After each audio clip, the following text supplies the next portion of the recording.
Hi friends, मैं राकेश यादव आपका आपके अपने YouTube channel victory coaching centre में स्वागत करता हूं। आज की इस क्लास में हम लोग जियोग्राफी का एक चैप्टर पढ़ने वाले हैं, रिवर सिस्टम यानी कि नदियों के बारे में। भारत में 3 प्रकार की नदियां बहती हैं। एक होती है हिमालयी नदी, दूसरी होती है मध्य भारतीय नदी और तीसरी होती है दक्षिण भारतीय नदी। ठीक है, तो अब हम लोग आज जो पढ़ेंगे वो पढ़ेंगे हिमालयी नदी के बारे में, यानी हिमालय के आसपास से या हिमालय से निकलने वाली नदियों के बारे में। यानी हिमालय से निकलने वाली नदी आज जो पढ़ेंगे हम लोग वो पहली नदी है गंगा नदी। यानी आज हम लोग जो नदी पढ़ने वाले हैं गंगा नदी। गंगा नदी के बारे में हम लोग पढ़ते हैं कि गंगा नदी का उद्गम स्थल कहाँ है, कहाँ से गंगा निकलती है और कहाँ पे गंगा का अंत होता है, और गंगा की सहायक नदियाँ कौन कौन सी है, और गंगा के किनारे बसे शहरों के नाम। आइए स्टार्ट करते हैं, देखते हैं गंगा कहाँ से निकलती है। तो गंगा एक गंगोत्री नामक ग्लेशियर, ठीक है, गंगा एक गंगोत्री नामक ग्लेशियर है। ग्लेशियर का मतलब से हिमाद्री, बर्फ की नदी, ठीक है। और एक चीज़ मानिए ये गंगोत्री हिमालय है।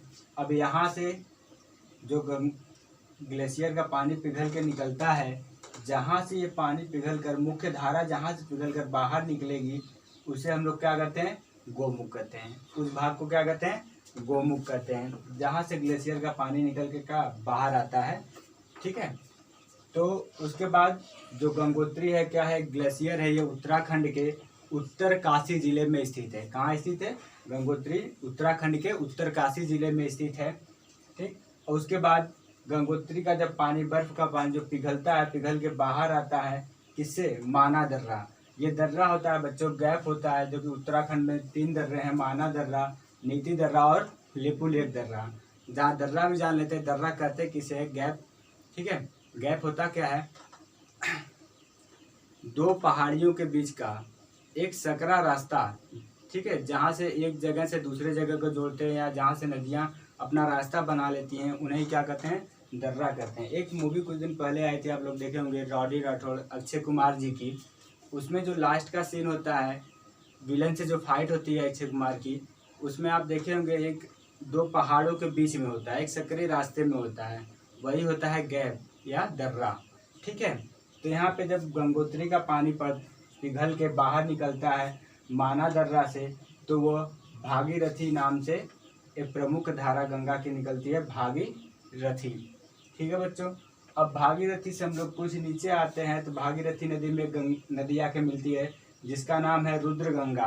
रुद्र गंगा आके मिलती है किसमें, भागीरथी में, और ये कहीं गंगोत्री के आसपास से ही निकलती है। उसके बाद उसके नीचे कहीं 10 से 12 किलोमीटर नीचे आते हैं तो एक जगह पड़ती है भैरव घाटी। भैरव घाटी से एक नदी निकलती है जाट गंगा, और वो भी आके कहाँ मिलती है, भागीरथी नदी में। उसके नीचे आते एक जगह पड़ती है डोडी ताल। अब डोडी ताल जो जगह है वहाँ से एक नदी निकलती है अस्सी गंगा, और ये अस्सी गंगा आके कहाँ मिलती है, भागीरथी नदी में। फिर और नीचे आते हैं तो एक जगह है उत्तराखंड में झाला, और ये यहाँ से एक नदी निकलेगी सिया गंगा, और ये भी आके मिलती है किस नदी में, गंगोत्री में, सॉरी भागीरथी में। अब उसके नीचे आते हैं, एक नदी है भिलंगना नदी। भिलंगना नदी आके जब भागीरथी नदी में मिलती है तो वहाँ पे एक प्रयाग का निर्माण होता है, और उस प्रयाग का नाम है गणेश प्रयाग। उस तरह तो एक महोत्सव है गणेश पर्व, जो कि महाराष्ट्र में बहुत ही धूमधाम से मनाया जाता है, गणपति बप्पा मौर्य। लेकिन गणेश जी का जन्म स्थान उत्तराखंड के आसपास माना जाता है। और वहीं पे एक बांध है, टिहरी बांध है, वहीं पे एक बांध बनता है। भिलंगना नदी मिलने के बाद बांध बनते, टिहरी बांध है। और इसी टिहरी बांध पे एक आंदोलन शुरू हुआ था, जिस आंदोलन का नाम है चिपको आंदोलन, और उस आंदोलन का शुरुआत सुंदरलाल बहुगुणा ने किया था। ठीक है बच्चों, आगे आते हैं, इस पार्ट को छोड़ते हैं, दूसरे पार्ट पे आते हैं। दूसरे पार्ट में ये एक सतोपथ ग्लेशियर है, सतोपथ हिमाद्री है, बर्फ की नदी, और यहाँ से बर्फ का पानी पिघल के नीति दर्रा से होते हुए बाहर निकलता है, और उस प्रमुख धारा का नाम पड़ता है अलकनंदा। अब अलकनंदा नदी, फिर उसके नीचे आते हैं तो इस अलकनंदा नदी में एक नदी आके मिलती है धौली गंगा या विष्णु गंगा। जब आके अलकनंदा में मिलेगी तो यहाँ पे प्रयाग का निर्माण होता है, जिसका नाम क्या है, विष्णु प्रयाग। उसके नीचे बच्चों कुछ आते हैं तो एक जगह का एक नदी है नंदाकिनी नदी। नंदाकिनी नदी जब आके जो नंदाकिनी नदी ये आपका बद्रीनाथ से होते हुए आती है और आके अलकनंदा में मिलती है, तो वहाँ पे किसका, नंद प्रयाग का निर्माण करती है। फिर एक नदी पिंडार नदी जो उत्तराखंड के जोशीमठ जिले में जोशीमठ से निकलती है और आके अलकनंदा में मिलती है, तो प्रयाग का निर्माण करती है। उस प्रयाग का नाम है कर्णप्रयाग। उसके बाद एक और नीचे आते हैं, एक नदी आती है मंदाकिनी नदी जो केदारनाथ और बद्रीनाथ से होते हुए आके अलकनंदा में मिलती है और प्रयाग का निर्माण करती है और उस प्रयाग का नाम है रुद्रप्रयाग। फिर जब दोनों प्रमुख धाराएं भागीरथी और अलकनंदा दोनों आके मिलती हैं, तो जहाँ पे दोनों मिलेंगी वहाँ पे एक प्रयाग का निर्माण होगा और उस प्रयाग का नाम पड़ता है देवप्रयाग। देवप्रयाग देवप्रयाग ये भी कहाँ स्थित है, उत्तराखंड में स्थित है। उसके बाद बच्चों हम लोग जब नीचे की तरफ आते हैं तो उत्तराखंड में एक बहुत ही खूबसूरत जगह है जिसका नाम है ऋषिकेश। और ऋषिकेश में जब गंगा आती है, जब इन दोनों भागीरथी और अलकनंदा मिलकर जब ऋषिकेश में आती है तो यहाँ से इसका नाम पड़ जाता है गंगा नदी। तो क्वेश्चन पूछता है बच्चों जैसे कि गंगा नदी का नाम गंगा किस जगह से पड़ा, तो गंगा नदी का नाम गंगा ऋषिकेश से पड़ा, ठीक है, उत्तराखंड के ऋषिकेश से। उसके बाद नीचे आते हैं तो फिर वही गंगा नदी हरिद्वार आती है। हरिद्वार से जो है कि गंगा नदी पर्वतीय इलाका को छोड़कर मैदानी क्षेत्र में आ जाती है, ठीक है। अभी तक तो ऋषिकेश तक गंगा जो थी वो पर्वतीय इलाके में थी, अब जो हरिद्वार में जब आएगी तो किस मैदानी क्षेत्र में आ जाएगी, ठीक है। क्वेश्चन कैसे रहेगा इसमें कि गंगा मैदानी क्षेत्र में कहाँ से आती है, गंगा मैदानी क्षेत्र में किस जगह से आती है, तो कहाँ से आती है बच्चों, हरिद्वार से। हरिद्वार से गंगा कहाँ आ जाती है, मैदानी क्षेत्र में आ जाती है।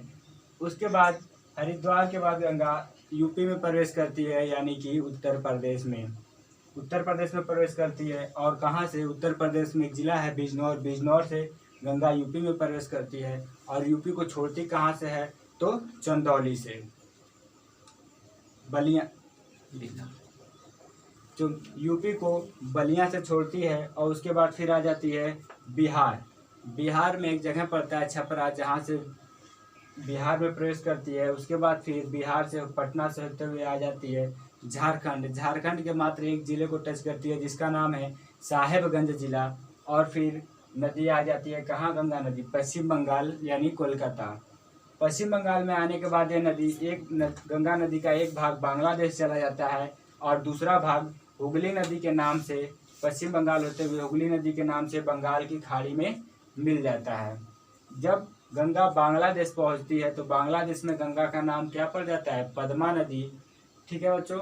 और एक नदी है ब्रह्मपुत्रा नदी। जब ब्रह्मपुत्रा नदी आती है और गंगा से मिलती है तो गंगा और ब्रह्मपुत्रा नदी की जो संयुक्त धारा का निर्माण होता है, फिर उस नदी का नाम पड़ जाता है बांग्लादेश में मेघना नदी।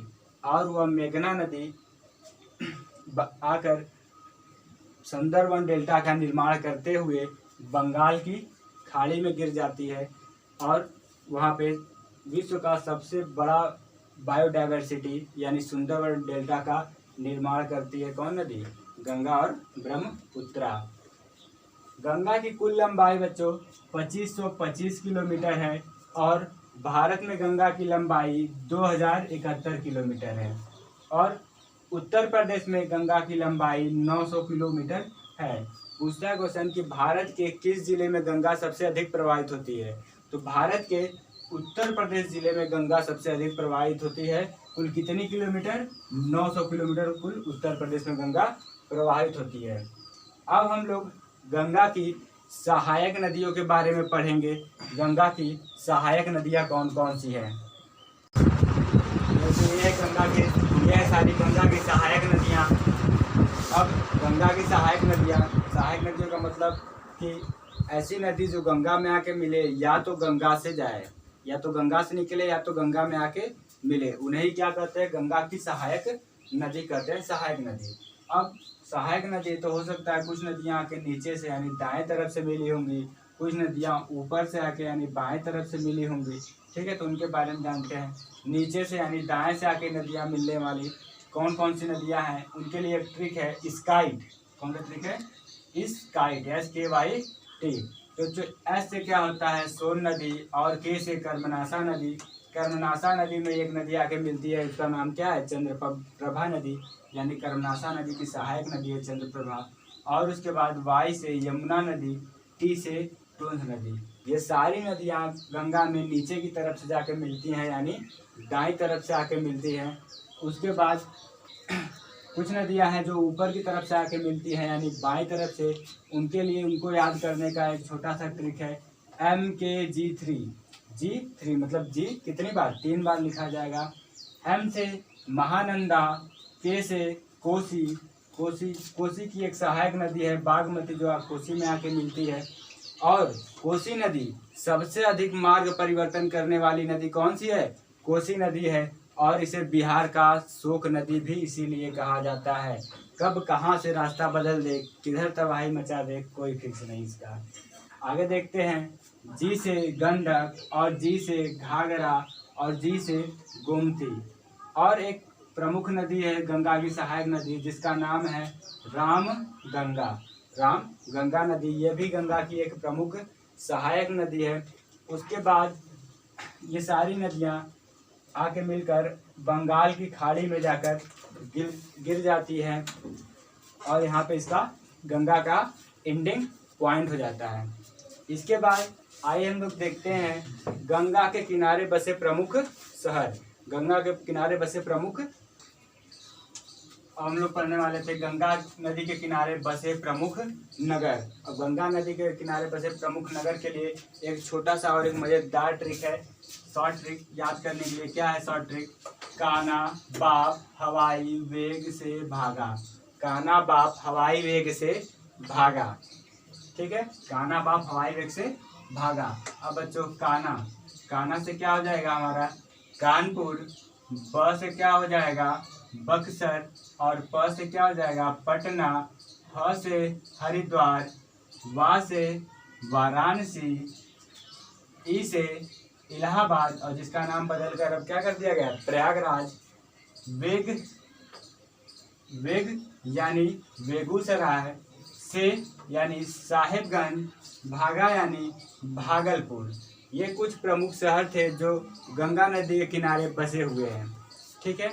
अब अगला वीडियो हम लोग जो पढ़ेंगे वो होगा ब्रह्मपुत्रा नदी, जो कि वो भी क्या है? एक हिमालयी नदी है, और उसके बारे में पढ़ा जाएगा, ठीक है। तब तक के लिए जय हिंद।